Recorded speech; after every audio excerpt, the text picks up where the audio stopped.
Oggi è lunedì 27 aprile 2026 e sì, l'avrete capito, è finalmente scoppiata la polemica sulla scelta di alcuni candidati in alcune liste elettorali del Comune di Venezia.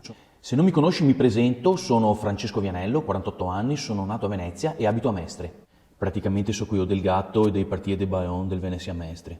Sì, poi ci tengo a precisare anche che sono un insegnante di scuola superiore, sono laureato in chimica industriale e sono un grande appassionato di scienze politiche, di sociologia e di comunicazione. Ecco. Sia chiaro che in questa sede io non mi permetterò di fare nessun esplicito riferimento a singole persone oppure a gruppi specifici.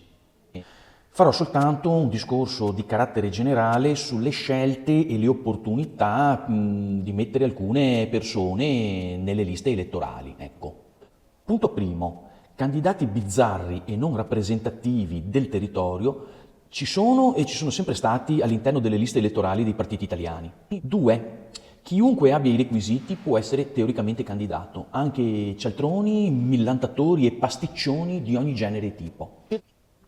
3. Sta alla serietà e alla professionalità delle segreterie dei partiti accertarsi su, la reputazione e le caratteristiche dei candidati che intendono inserire nelle proprie liste elettorali.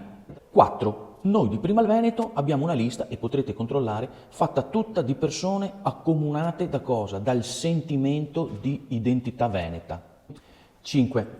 Ora la palla passa all'elettorato, è l'elettorato che deve esprimere un voto consapevole e informato.